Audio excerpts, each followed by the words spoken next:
PM Modi के नेतृत्व में हुई कैबिनेट की बैठक में महत्वपूर्ण निर्णय लिए गए, जिसमें बीते बुधवार को कैबिनेट ने नेशनल ग्रीन हाइड्रोजन मिशन को मंजूरी दी।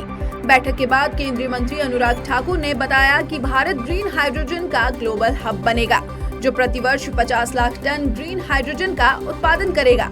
साथ ही बताया कि 60 से 100 गीगावाट की इलेक्ट्रोलाइजर क्षमता को तैयार किया जाएगा। इलेक्ट्रोलाइजर की मैन्युफैक्चरिंग और ग्रीन हाइड्रोजन के उत्पादन पर 17,490 करोड़ प्रोत्साहन राशि दी जाएगी।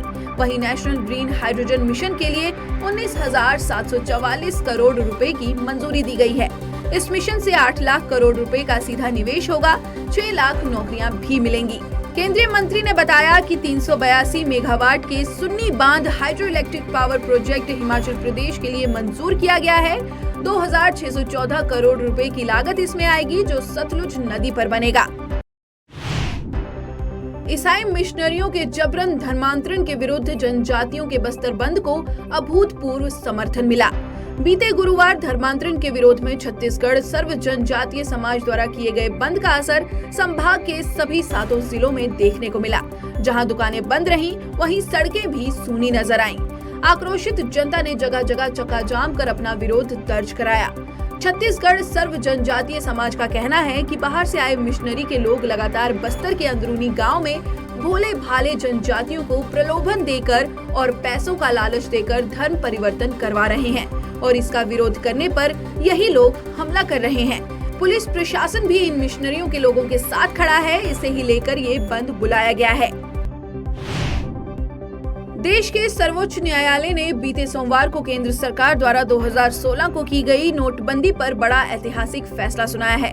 मामले की सुनवाई कर रही 5 जजों की बेंच ने नोटबंदी के खिलाफ दायर 58 याचिकाओं को तगड़ा झटका देते हुए नोटबंदी के फैसले को सही ठहराया है।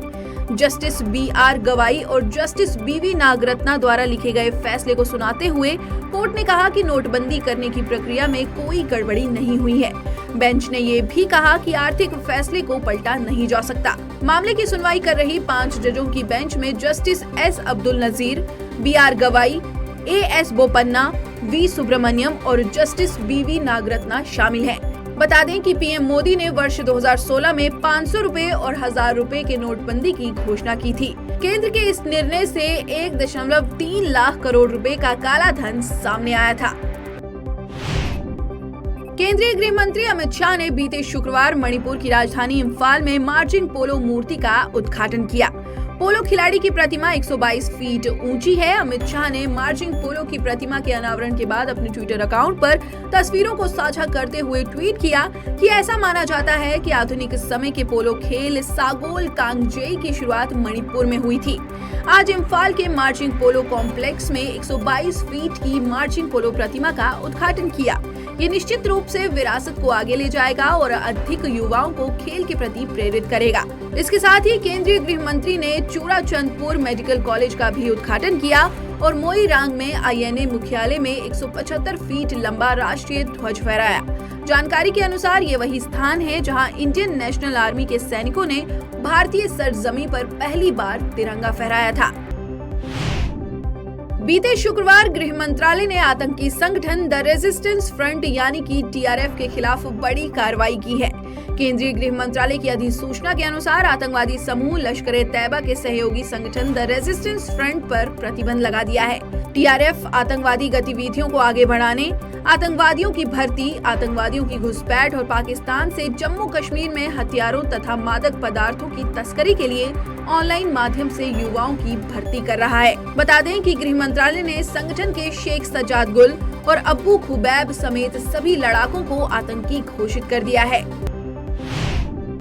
बीते गुरुवार हल्द्वानी जमीन अतिक्रमण मामले की सुनवाई में सुप्रीम कोर्ट ने उत्तराखंड हाई कोर्ट के फैसले पर रोक लगा दी है। साथ ही रेलवे और राज्य सरकार को नोटिस जारी किया गया है। जज ने कहा कि फिलहाल हम हाई कोर्ट के आदेश पर रोक लगा रहे हैं। रेलवे की 29 एकड़ जमीन से अतिक्रमण हटाने के हाई कोर्ट के फैसले पर अब सुप्रीम कोर्ट अगली सुनवाई 7 फरवरी को करेगा। केंद्रीय गृह मंत्रालय ने बीते बुधवार एक समीक्षा रिपोर्ट में कहा कि सुरक्षा एजेंसियों के प्रयासों से पिछले कुछ वर्षों में जम्मू कश्मीर में आतंकी घटनाओं में कमी आई है। रिपोर्ट में कहा गया है कि जम्मू कश्मीर अब आतंकवादियों का नहीं बल्कि पर्यटकों का हॉटस्पॉट बन गया है, क्योंकि 2022 में करीब 22 लाख पर्यटक केंद्र शासित प्रदेश में घूमने पहुंचे। मंत्रालय की ओर से जारी वार्षिक समीक्षा 2022 के अनुसार जम्मू कश्मीर में आतंकी गतिविधियों में भारी कमी आई है।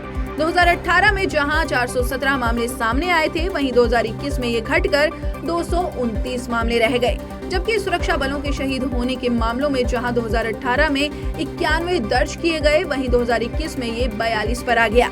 समीक्षा में कहा गया कि पहले सालाना 6 लाख पर्यटक जम्मू कश्मीर आते थे, अब ये बढ़कर 22 लाख पर पहुंच गया है। इससे स्थानीय लोगों के लिए रोजगार के अवसर बढ़े हैं। असम की हिमंत शर्मा सरकार अब मदरसों के बाद उनके शिक्षकों पर सख्ती बरतने जा रही है। मुख्यमंत्री हिमंत बिस्वा शर्मा ने बीते सोमवार कहा है कि राज्य के मदरसों में पढ़ाने के लिए असम के बाहर से आए सभी शिक्षकों को नजदीकी पुलिस थाने में समय समय पर पेश होने के लिए कहा जा सकता है। ये कदम पुलिस द्वारा आतंकवादी संगठन अंसारुल बांग्ला टीम के कथित मॉड्यूल पर नकेल कसने के बाद आया है। तो वहीं सीएम हिमंत शर्मा ने कहा कि असम पुलिस मदरसा शिक्षा को तर्क संगत बनाने के लिए राज्य में मुसलमानों के साथ काम कर रही है। आज भारत विश्व गुरु बनने की ओर अग्रसर है। भारत की कूटनीति का पूरी दुनिया लोहा मान रही है। तो वहीं शुक्रवार को फ्रांस ने संयुक्त राष्ट्र सुरक्षा परिषद यानी कि स्थायी सदस्यता के लिए भारत के समर्थन को दोहराया।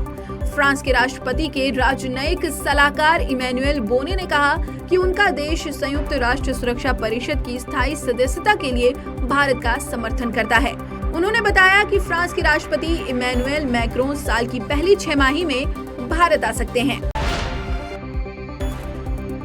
योगी सरकार की ओर से वृंदावन में देश का सबसे बड़ा शहर वन यानी कि सिटी फॉरेस्ट बनाया जा रहा है। इसके लिए वृंदावन के सुनरख और आटस ग्राम और जहांगीरपुर खादर को मिलाकर 130 हेक्टेयर जमीन 10 वर्ष के लिए वन विभाग को दी गई है। यहाँ वन विभाग द्वारा 76,000 से अधिक पौधे लगाकर वन विकसित किया जा रहा है। सौभरी शहर वन में ब्रज के पौराणिक महत्व के करीब 25 प्रकार के वृक्ष इस वन में लगाए गए हैं।